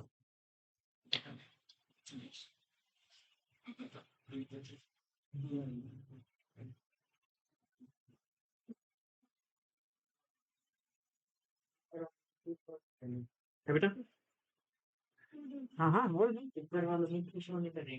ये क्यों शो नहीं करते? जब हम लाइगेंड्स का अरेंजमेंट करते हैं तो सिमिलर अरेंजमेंट हो इन स्पेस, इस यानी इस स्पेस में लाइगेंड्स का अरेंजमेंट सिमिलर हो। मैंने जो आप सबसे पहले लिखा वही लिखवा कि वे ज्योमेट्रिकल आइसोमर्स होते हैं जिनका मॉलिक्यूलर फॉर्मूला सेम है, कंक्लूजन सेम है, बट स्पेस में जो लाइगेंड का जो अरेंजमेंट है वो डिफर। बट यहाँ जब तेरे पास सारे के सारे एक ही जैसे लाइगेंड है तो इसका अरेंजमेंट है, आप कैसे कहोगे कि कौन सा कहाँ है? सारे एक जैसे होंगे। तो वहाँ arrangement of ligands around the central metal atoms in space are not differ. जब वो डिफर ही नहीं है तो ज्योमेट्रिकल आइसोमर नहीं है।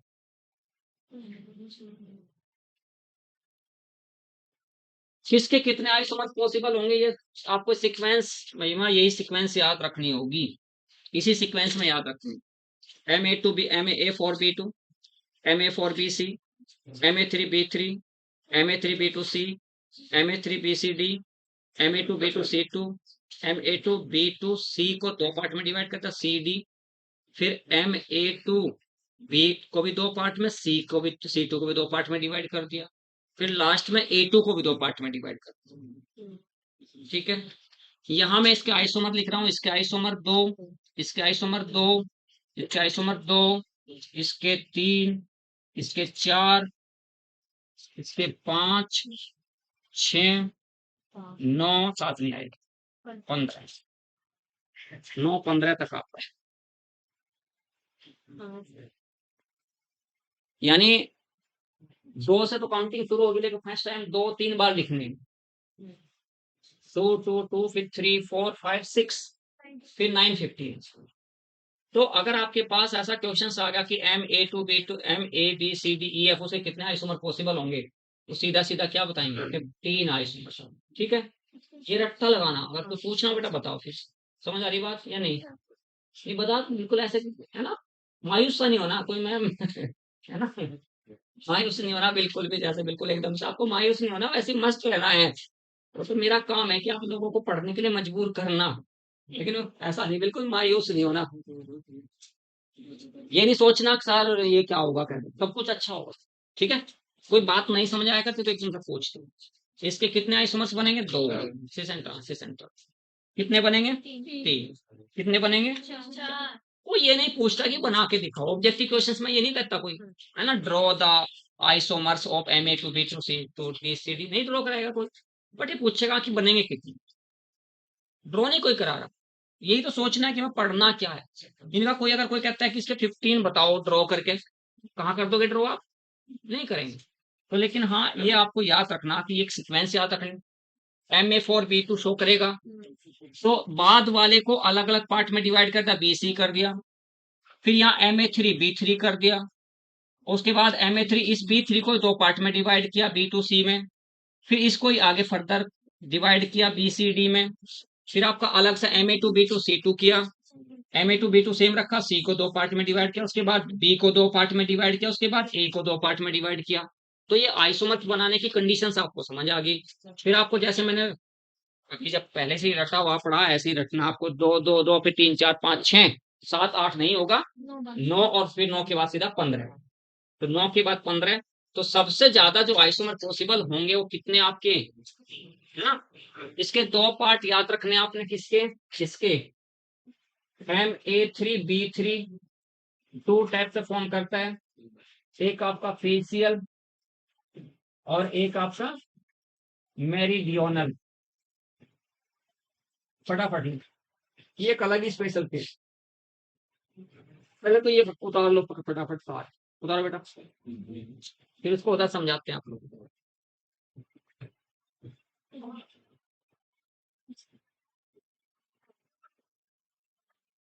मास्टर कह रहा चलो पढ़ लो कुछ, और मैं कह रही नहीं पढ़ना चलो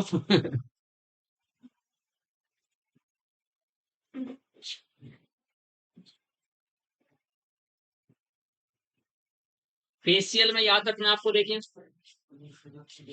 मुझे नंबर याद करके बताएंगे कैसे नंबर याद रखोगे। एम आपका यहाँ है, स्ट्रक्चर कैसे याद रखोगे? ये जो आपका ये है ना, ये जो स्क्वायर मैंने बनाया, ये स्क्वायर ऐसे है, स्क्वायर ऐसे हैं। तो सबसे पहले ऊपर आपका ये ऐसे हो, एक ऊपर तो एक नीचे, ये ऐसे नहीं होगा। तो सबसे पहले ऊपर से आएगा, ऊपर को नंबर 1 रखा, 1 2 3 4 5, नीचे आपका 6। यहां से शुरू करना है, ऊपर से नीचे आएंगे तो 1 नीचे आते 1 ऊपर हो गया, 1 2 3 4 5, नीचे 6। तो इसका नंबर आपका 1 है, 1 2 3। तो यहाँ ए ए ए बी बी बी। अगर आपका 1 2 3 पोजिशन पे सेम लाइगेंड्स है और 4 5 6 पे सेम लाइगेंड्स हैं, तो उसको हमेशा फेशियल कहेंगे। 1 2 3 पे सेम हो और इस पर सेम हो तो उसे क्या कहेंगे, हमेशा फेशियल कहेंगे। उसके बाद आपको याद रखना, देखिए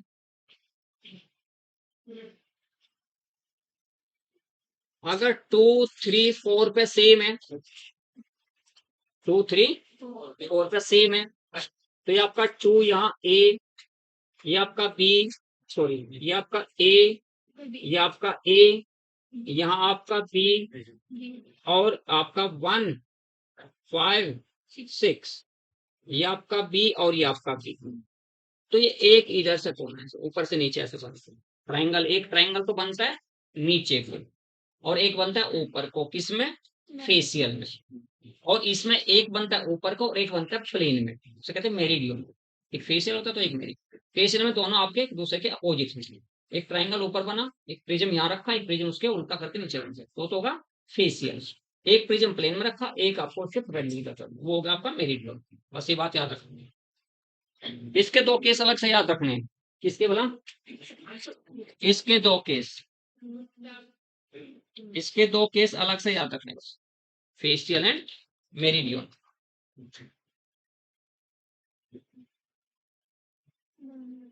फटाफट उतारो बस। ये बात लर्न करने की बात क्या है, कौन सा शो कर रहा है और कौन सा शो नहीं कर रहा है। इसमें ऐड कर लेंगे एम ए बी थ्राइस, और आपको M A B twice C D. बस टोटल आपके इतने हैं जो ज्योमेट्रिकल आइसोमेरिज्म को शो करेंगे। इनके अलावा कोई भी एग्जांपल आपके पास नहीं है, इतना आपको याद रखना है।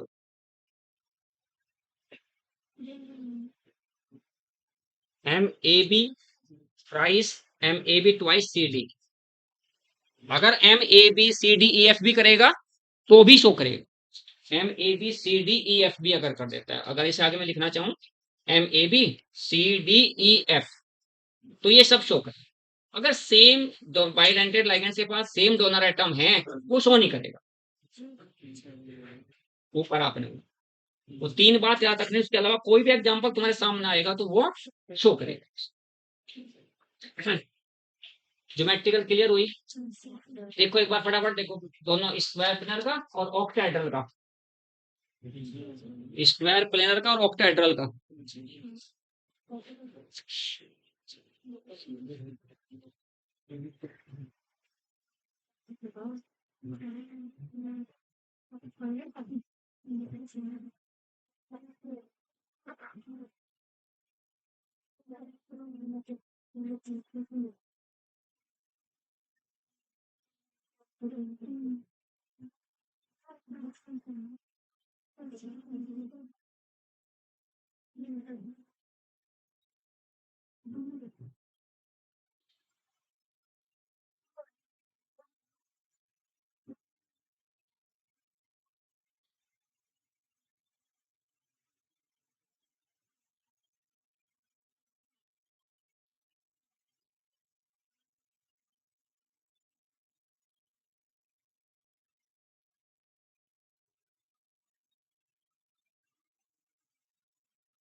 जो भी इसका आंसर बताएगा तो मेरी तरफ से आप लोगों को खाने पीने का जब इसमें मिलेगा।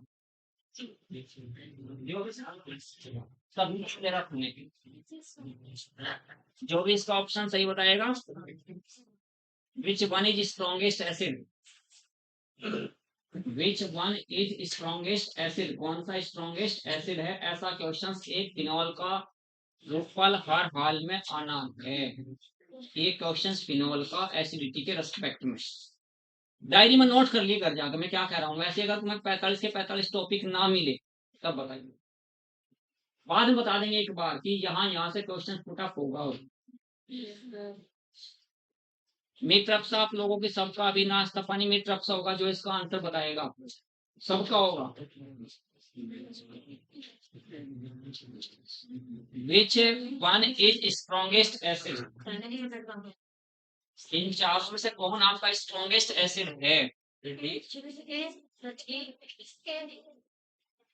ए, अच्छा आप सोच रहे, चलो ए मैं बता देता हूँ, बी रूपल बता है ना।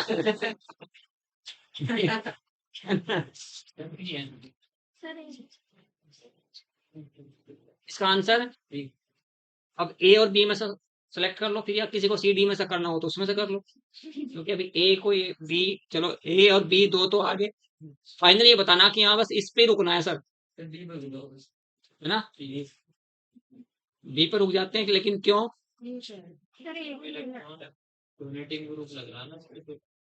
कौन? NO2 तो कभी इलेक्ट्रॉन डोनेटिंग ग्रुप नहीं होता, इलेक्ट्रॉन विड्रॉइंग ग्रुप होता है NO2 तो। NO2 का काम हमेशा बेंजीन रिंग से इलेक्ट्रॉन खींचना है।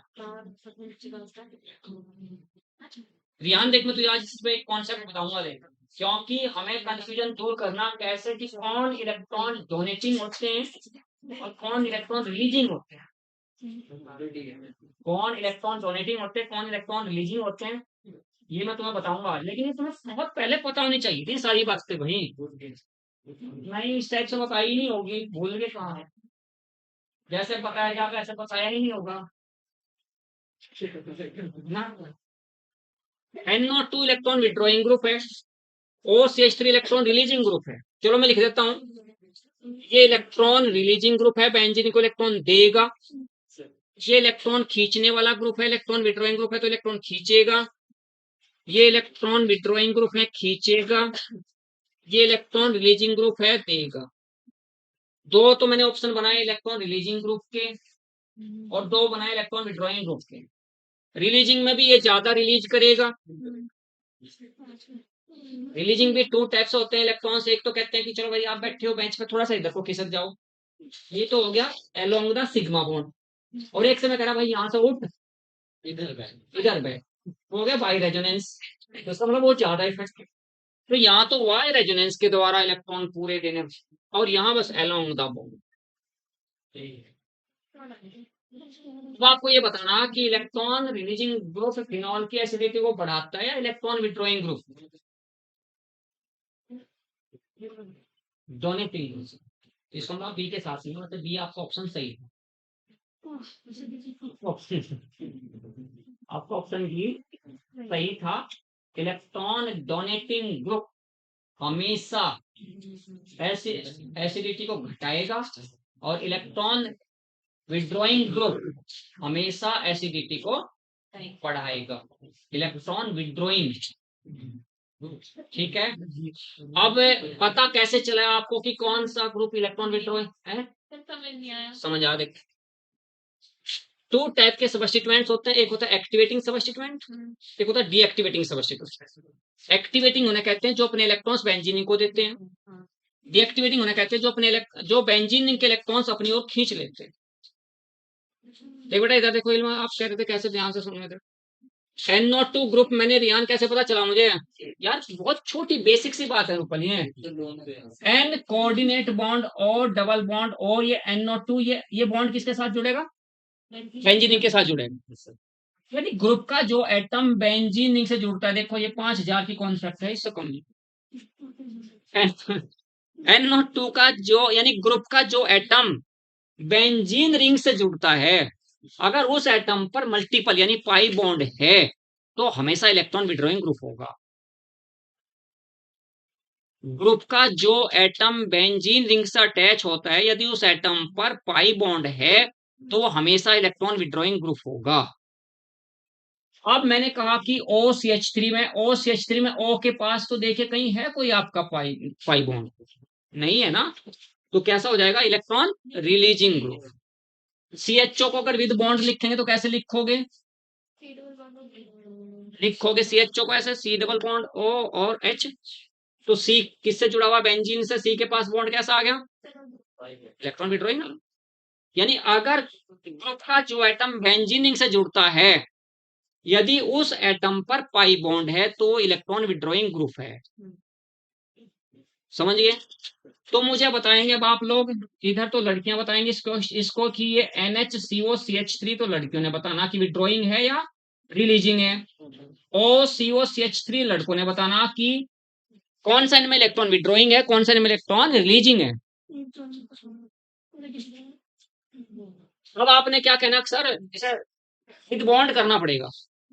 मैं चलो विद बॉन्ड भी लिख रहा हूं, N के साथ H जुड़ा, और मैंने पूरी ऑर्गेनिक केमिस्ट्री में N के साथ कभी भी पाई बॉन्ड नहीं देखा, ना आपने देखा होगा।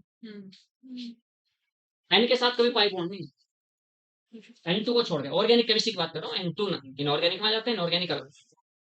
तो NCOCH3 क्या कह रहा हूं मैं, N जुड़ेगा बेंजीनिंग से, इस N पे तो पाई बॉन्ड नहीं है, उस अगले पे है तो होता रहो, इस पे तो नहीं है, इसका मतलब रिलीजिंग ग्रुप। OCOCH3 की बात करता हूं, OCOCH3 O जुड़ेगा, इस पे पाई बॉन्ड नहीं है, क्या होगा, ये भी रिलीजिंग। तो आपको देखते ही पता चल गया, जो ग्रुप का जो एटम बेंजीन रिंग से अटैच होगा, अगर उस एटम पर पाई बॉन्ड नहीं है तो वो हमेशा इलेक्ट्रॉन रिलीजिंग ग्रुप कहलाएगा। अगर जो एटम बेंजीन से जुड़ा हुआ है उस पर पाई बॉन्ड है तो हमेशा इलेक्ट्रॉन विड्रॉइंग ग्रुप है। पहली बार तो ऐसे लर्न करते हैं, जब लर्न करने के बाद कॉन्सेप्ट क्लियर होगी तो फिर पूछते हैं कि ऐसा क्यों, वाई, फिर वाई पे चलते हैं। लेकिन जब पहले यही पता ना हो कि कौन से विड्रॉइंग है कौन से रिलीजिंग है तो वाई तो फिर बहुत बात की बात है, क्योंकि कारण तो हर किसी का है। अब मैंने क्या कहा देखिए, हमेशा जो इलेक्ट्रॉन रिलीजिंग ग्रुप होते हैं कौन सा इफेक्ट शो करते हैं, प्लस आर करते हैं, पॉजिटिव रेजोनेंस इफेक्ट शो करते हैं।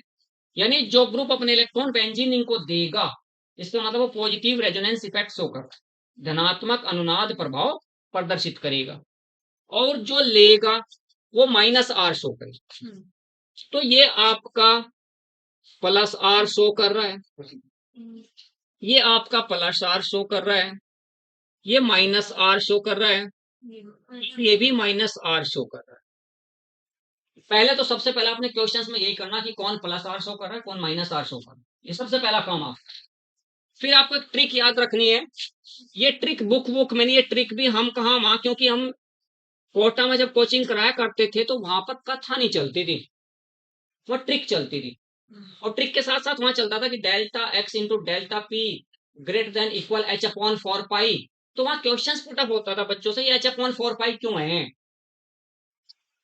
एच अपॉन 3 पाई क्यों नहीं, एच अपॉन 5 पाई क्यों नहीं हुई। हाइजेनबर्ग के दिमाग में कौन सा कीड़ा काट रहा था कि उसने एच अपॉन 4 पाई ही रखा, उसे एच अपॉन, ये भी आपको सोचने के लिए मजबूर होना चाहिए ना कि यार हम पढ़ते अरे delta x into delta P greater than equal H upon 4 pi, but क्यों पढ़ते एच अपॉन 4 पाई, है ना, सोचना है ना इस बात को। मैं जिस दिन इस बात को सोचना शुरू कर देंगे, ज्यादा नहीं लेकिन वही फिर मैं कल कह रहा था जैसे पागलों के लेवल तक नहीं, स्टूडेंट्स के लेवल तक। ट्रिक्स क्या है देखिए यहाँ पर, सबसे कम वो फिनोल एसिडिक होगा जो प्लस आर इफेक्ट शो करेगा, सबसे कम एसिडिक, उससे ज्यादा एसिडिक होगा जो प्लस आई इफेक्ट शो करेगा, उससे ज्यादा एसिड होगा जिस जिस फिनोल पर कोई सबस्टिट्यूएंट नहीं लगा, उसे कहते हैं पाई, पाई का मतलब खाली, खाली का मतलब एम्प्टी, एम्प्टी का मतलब बस केवल फिनोल ही हो, उस पर कोई भी सबस्टिट्यूएंट ना लगा। उसके बाद माइनस आई और उसके बाद माइनस आर, बस जिसको ये पता चल गया उसे एसिडिटी का पता चल। बट फिर भी माइनस आर वाला ज्यादा एसिड क्यों होता है, तो यहाँ माइनस आर यहाँ भी है, माइनस आर यहाँ भी है। अब मैं कहूंगा कि इन दोनों में किसकी ताकत ज्यादा है, नाइट्रोजन की इलेक्ट्रोनेगेटिविटी कार्बन से ज्यादा होती है, नाइट्रोजन की इलेक्ट्रोनेगेटिविटी अगर ज्यादा है तो विड्रॉइंग पावर ज्यादा है, विड्रॉइंग पावर ज्यादा है तो माइनस आर इफेक्ट ज्यादा है। तो यहाँ इसमें किसका माइनस आर ज्यादा है, तो इसका माइनस आर ज्यादा है। माइनस आर का काम है किसी भी एसिड के एसिड एनायन को स्टेबलाइज करना, और किसी एसिड का एसिड एनायन जितना ज्यादा स्टेबल होगा वो उतना ही ज्यादा एसिडिक होगा। किसी भी एसिड की एसिडिटी उस एसिड के एसिड एनायन की स्टेबिलिटी पर डिपेंड करती है। तो माइनस आर इफेक्ट का काम है एसिड एनायन की स्टेबिलिटी को इनहेंस करना, इंक्रीज करना, और प्लस आर का काम है स्टेबिलिटी को डिक्रीज करना। और जब स्टेबिलिटी डिक्रीज होगी तो एसिडिटी भी एसिडिटी का इंक्रीजिंग ऑर्डर हो गया, एसिडिटी का इंक्रीजिंग ऑर्डर हो गया। तो मैं तब तक पानी पी कर रहा हूं, तब तक ये क्वेश्चन आप लोगों को करना है। ये 4 हैं फिनॉल, ये आप लोगों को पीना है। बोल तो मैं रहा हूं, आपको तो पानी की जरूरत नहीं है, है? बोल तो मैं रहा हूं, थोड़ा सा मुझे तो पानी की आवश्यकता पड़ेगी थी, लेकिन आपको तो नहीं। यही वाली कॉन्सेप्ट रियान जो मैंने ऊपर लिखे बेटा, ये वाली कॉन्सेप्ट अप्लाई कर, और अप्लाई करके मुझे बता कि इन चारों को एसिडिटी के इंक्रीजिंग ऑर्डर में अरेंज करना है। इन चारों को एसिडिटी के इंक्रीजिंग ऑर्डर में अरेंज करना। ये 5 मतलब आप समझ रहे हो, जिसपे कोई सब्स्टिट्यूएंट नहीं लगा वो ये है। ये आपका विदाउट सब्स्टिट्यूटेड फिनॉल है, ऑर्थोनाइट्रोफिनॉल, मेटानाइट्रोफिनॉल, पैरानाइट्रोफिनॉल। ये फिनॉल के 4 आपके हैं। इन चारों को एसिडिटी के इंक्रीजिंग ऑर्डर में अरेंज करना है, एसिडिटी के इंक्रीजिंग ऑर्डर में अरेंज करना है। और अगर ये कर दिया तो इस पर पक्का बिल्कुल दावत है। वो तो खैर आप अगर बता देते तो मैं बिल्कुल अपनी बात से नहीं आता, मंगवाता अभी, लेकिन आपने 20 पे वो कंफ्यूजन में आ गया। हाँ सर, मैं तो उसको ज्यादा कह रहा हूँ जो रिलीजिंग ग्रुप जिस पे लगा। अगर कह देता सर मैं उसको ज्यादा ऐसे कह रहा हूँ जिस पे विड्रोइंग ग्रुप लगा, तुम आपकी एकदम बात मान के और कह देता हाँ भैया आप सही कह रहे हो, और अब आपकी पार्टी बनती है सभी। लेकिन आपने ऑप्शन बी बताया, कॉन्सेप्ट उसके जस्ट अपोजिट बताई, तो इसलिए थोड़ा सा कॉन्सेप्ट पे डिपेंड करता है सब कुछ। अब हम इसके जस्ट बाद जा रहे हैं ऑप्टिकल आइसोमेरिज्म पे। बस मैं पानी अभी पी के आ रहा हूँ, और ऑप्टिकल आइसोमेरिज्म इसके बाद हेडिंग है हमारा। लेकिन मैं यही कहना चाह रहा हूँ कि भाई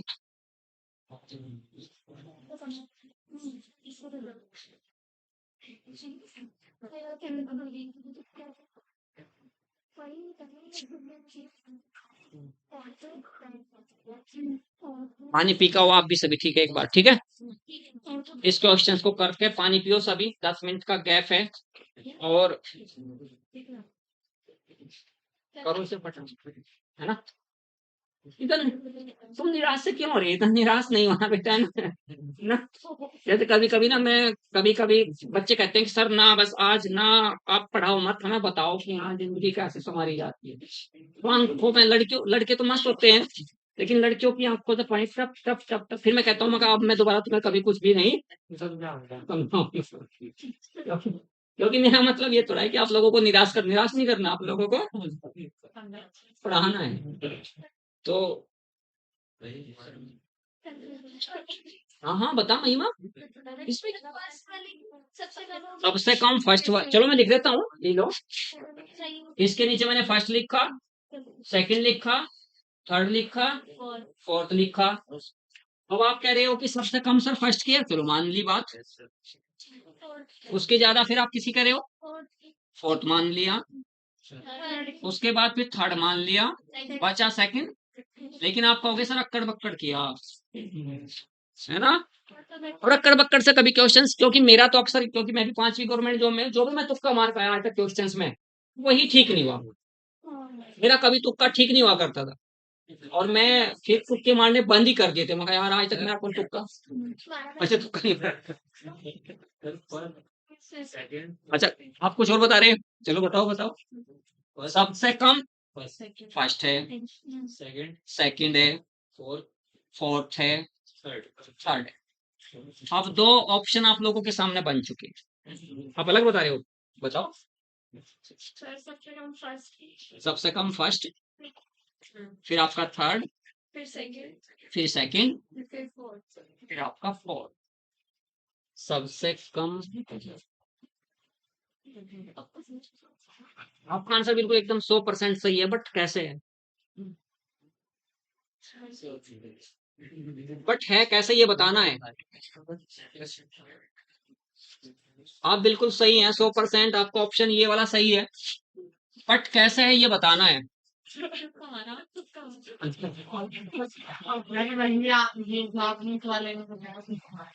ये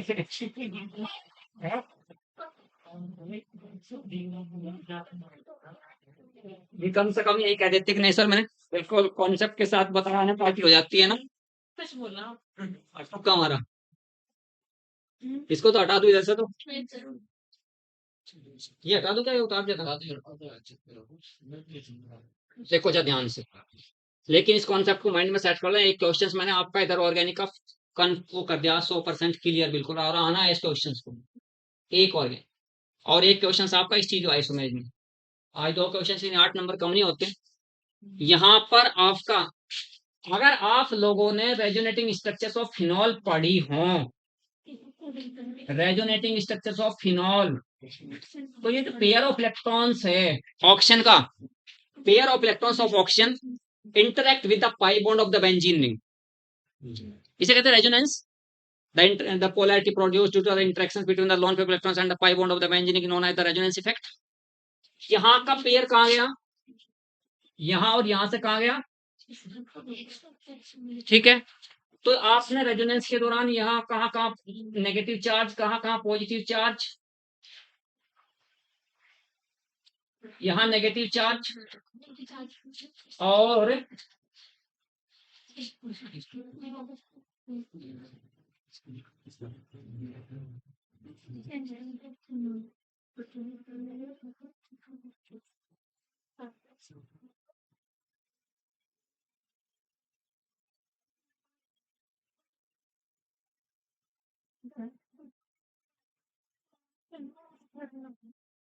वापस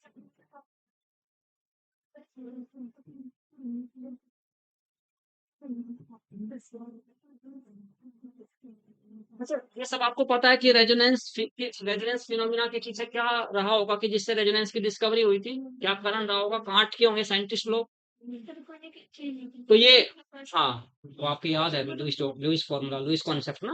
हाँ, देखो यहाँ पे क्या पॉइंट आपका, ये मैं क्या कह रहा हूँ कि इनको इनको डिस्कस करना आपको, इनको कहाँ कहाँ नेगेटिव चार्ज आया है, देखो कहाँ कहाँ नेगेटिव चार्ज आया, किन वे कौन सी पोजिशन है जहां जहां नेगेटिव चार्ज आया, वही सर यहाँ पे नेगेटिव चार्ज, यहाँ पे नेगेटिव चार्ज, यहाँ पर नेगेटिव चार्ज। रेजोनेंस के दौरान जहां नेगेटिव चार्ज आया है और वहीं पे कोई ग्रुप जुड़ गया है, तो वहां रेजोनेंस इफेक्ट होगा, वहां रेजोनेंस इफेक्ट होगा।